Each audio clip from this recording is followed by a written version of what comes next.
Hello, I'm Lydia Meredith. Hi, I'm Tracy Sharp. Tracy, thank you so much for coming. Thank you for It's having my me. pleasure to be here I have with you today. few questions for you. Oh, okay. First of all, I loved your book. I really enjoyed it. Such a powerful story. Thank you, Tracy. And I just think you're so courageous. But I'm curious. So it seems like throughout all your difficult times, church and prayer were at the center of that. That was what kept you grounded. Mm-hmm. What would you advise somebody who's going through a difficult time, who has sort of lost their faith? What would be your advice?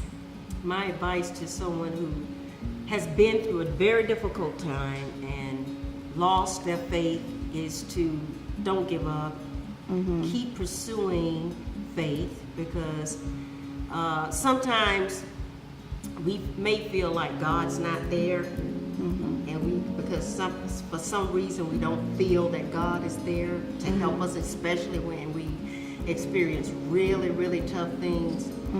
But my experience has been that when you have your toughest times and your hardest challenges, that's when you really need to pray, and that's when you really need to meditate, and that's when you really need to go inward to find that spirit that you feel like may not be there then, but you keep pushing and keep pushing and keep praying, and it comes, and you'll find some awakening there that empowers you to go on.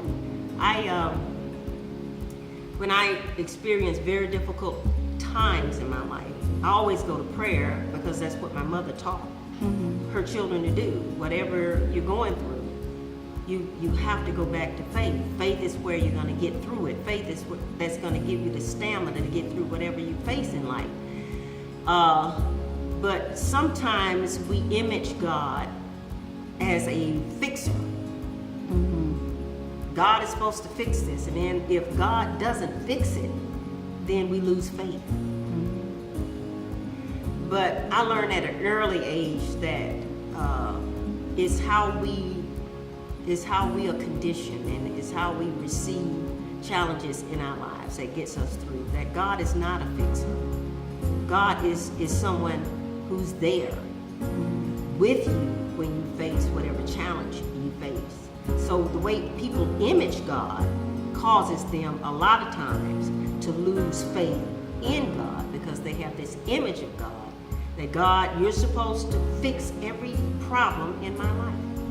But you look at the first century church. They were founded by persecuted Jesus followers. In that church, you had people who were willing to die for what they believed in. They were burned at the stake. They were beheaded. They were crucified upside down. This was the first church. And so the notion of I should have no struggles and I should have no challenges, I don't know where that comes from in any faith tradition, because every faith tradition teaches that you have to find a way to handle life's difficulties. And you can do that. You just got to keep pushing. Wonderful.